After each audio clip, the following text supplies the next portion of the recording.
my name is Diane Sagalas, and I developed the curriculum being utilized for the biotechnology pathway at Livingston High School in Livingston, New Jersey. Today, we're going to use models developed by the Milwaukee School of Engineering Center for Biomolecular Modeling and produced by 3D Molecular Designs to describe the process of adaptive immunity. Let's get started. Okay, so the first part to adaptive immunity is understanding what that means. When you hear the term adaptive immunity, what comes to mind? What does our immune process look like?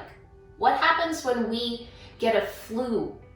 How does our body learn what the virus is that is the flu? And how do we defend against that? That's where our immune system comes in. We learn what the antigen is, and we develop ways to create antibodies that help us defend our bodies against the invading either bacteria or the virus. For bacteria, it's much the same, but it's not another bacteria that's invading them, it's a virus. So the adaptive immunity system in bacteria is a bacteria's immune system. It's its way of defending itself against an invading virus. But to really understand what this process is and what it entails, first, we must look at all of the pieces of the puzzle. Let's take a look. So pictured here, we have our cellular membrane, and this cell membrane is going to represent the cell membrane, cell wall, the outer structure of the bacterial cell. And inside here is just a singular component of the bacterial genome. So this here is known as the CRISPR locus. Please understand that this is one part of the entire bacterial genome. It is just a singular subsection that we've zoomed in on to just look at this CRISPR locus to understand how it is part of the adaptive immunity system. Let's look at the pieces of this locus. First here, we have the CRISPR gene. So this is going to be the DNA section that will eventually lead to the CRISPR-Cas9 protein that we've all heard about. Next here, we have the tracer section. And this is very important. We're going to talk about this extensively coming in. This green piece is called a leader. It always comes at the lead section before the CRISPR array that is over here. These three black sections, these black diamond-like sections, are called repeats. So when you think of CRISPR, clustered, regularly interspaced, short palindromic repeats, these black diamonds are those palindromic repeats. And the last piece here is that spacer section of the CRISPR term.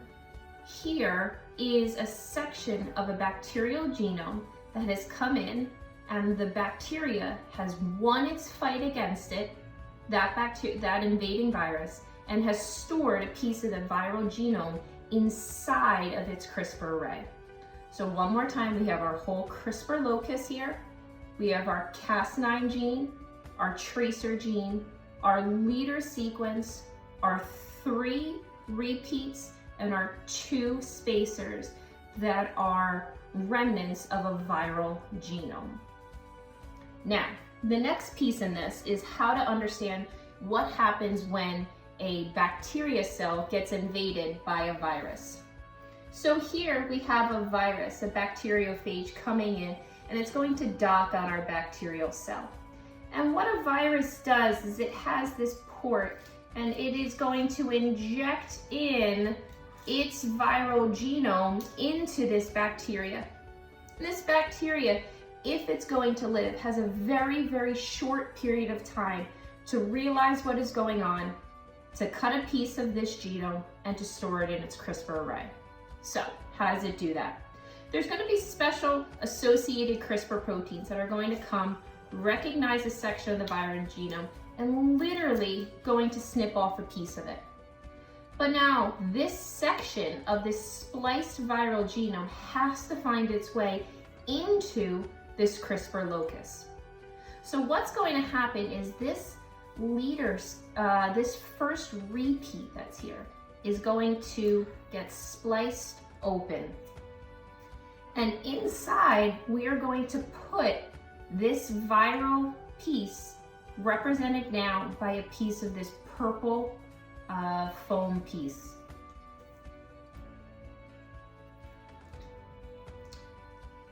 Polymerases will come along and will fill in this section of these repeats, these palindromic repeats, to seal back up this CRISPR locus. So now we've had a virus come in, inject in its viral DNA, a piece of the viral genome was clipped away by CRISPR-associated proteins and was incorporated into the CRISPR array at the first now spacer sequence after the leader sequence. So now that we know how a piece of the viral genome is going to be inserted into the CRISPR locus, now there's a couple really interesting things that we can talk about. First is evolution. As this bacteria cell grows and divides, it forms daughter cells, forms a whole colony, it's going to come in contact with other viruses, and it's going to pass on its CRISPR genome into each one of its successive daughter cells. This CRISPR locus can now be a piece of evolutionary history, with the oldest viruses that had infected that bacterial cell up to the newest.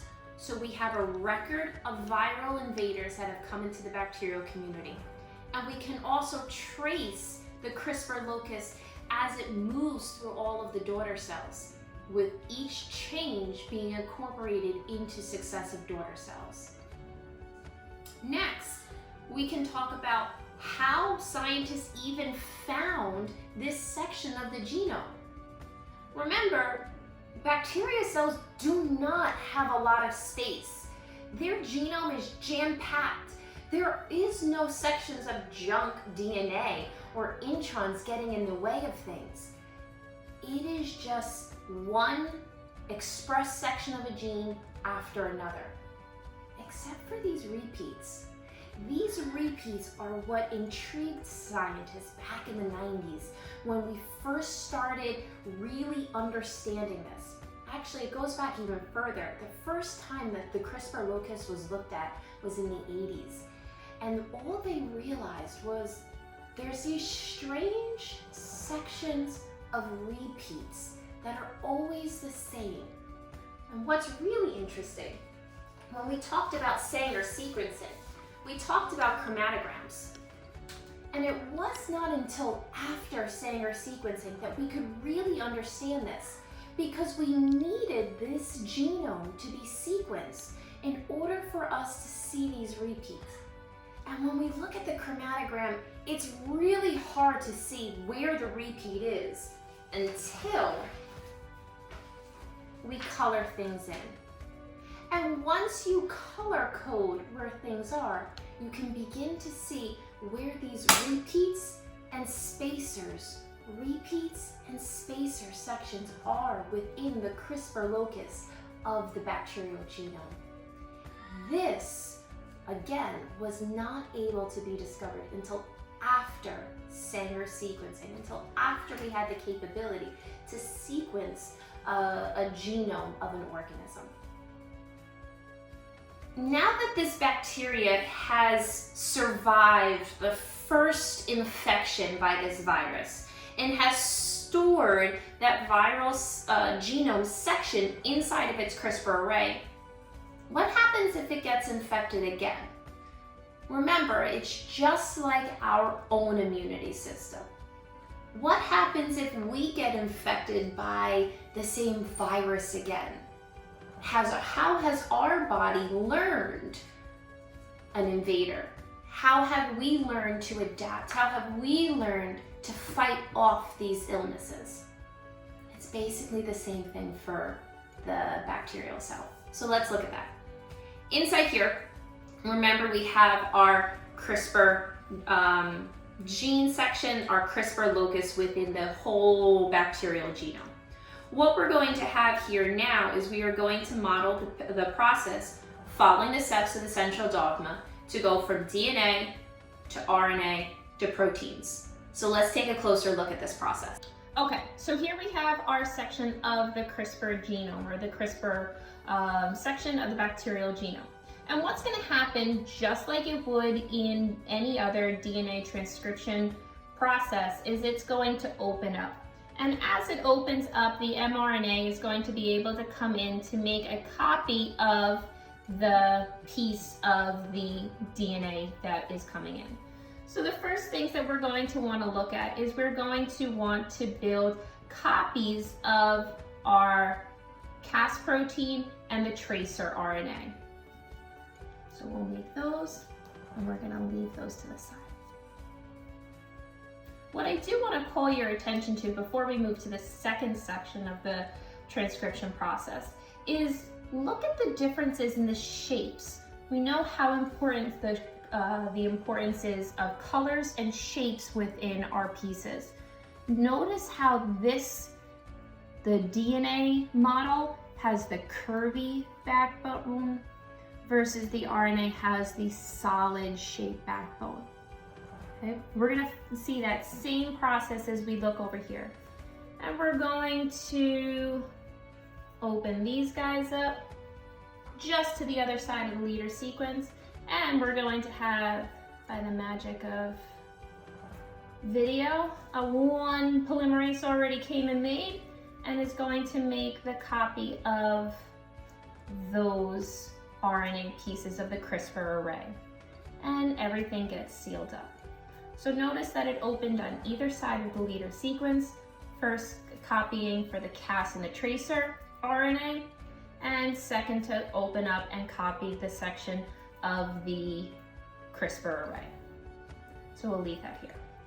Now we have one tracer RNA, we have one Cas RNA, mRNA, and we have our sections of our mRNA of the CRISPR array. Remember that this is an mRNA, but my Cas9 is actually going to be a protein. So we'll go through the process of translation, and this will attach onto a ribosome and go from the mRNA to a globular Cas9 protein. When an RNA polymerase comes in, it can have also not just one tracer get made, it can also make more than one. And what's going to happen here is these are going to be processed, and they're going to be broken up into pieces. So you're going to have a spacer and a repeat, a spacer and a repeat, a spacer and a repeat.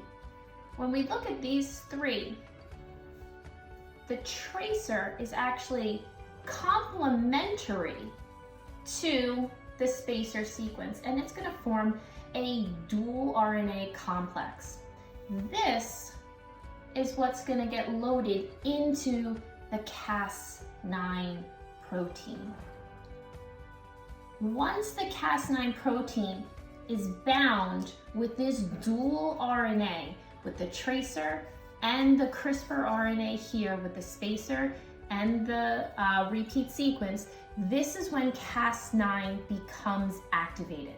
What I want you to do is I want you to look very closely at this here, because there's a couple pieces that are really important.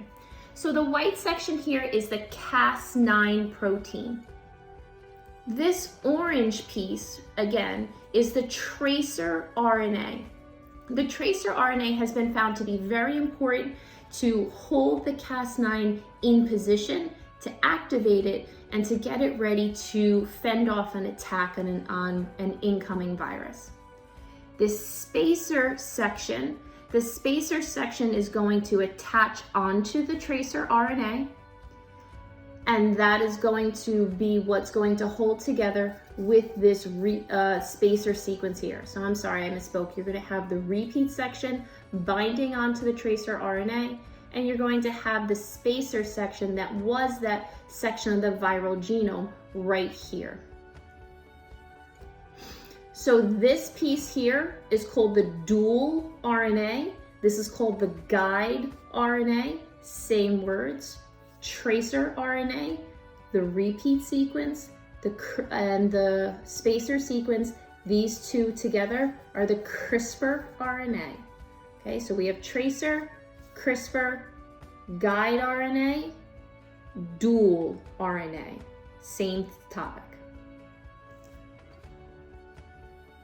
So in our next video, we're going to go into more depth on how this now protein is going to make the adaptive immunity, is going to make the response, the immune response to protect the bacterial cell. Pay close attention to these colors because the colors are going to come back.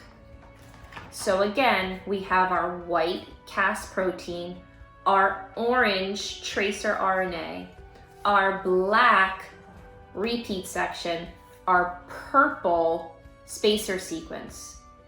These two pieces make up our dual RNA, our guide RNA. This makes up the CRISPR RNA. So all of these colors are going to come back the next time I see you when we start talking about how the CRISPR gene, the CRISPR-Cas9 gene, actually functions as part of the adaptive immune system. I hope this video has helped explain the process of adaptive immunity. If you have any questions, please feel free to ask them below in the comments. Additionally, I would love to connect with you. Feel free to connect with us via our Instagram and Twitter accounts for the biotechnology pathway at Lancer Biotech.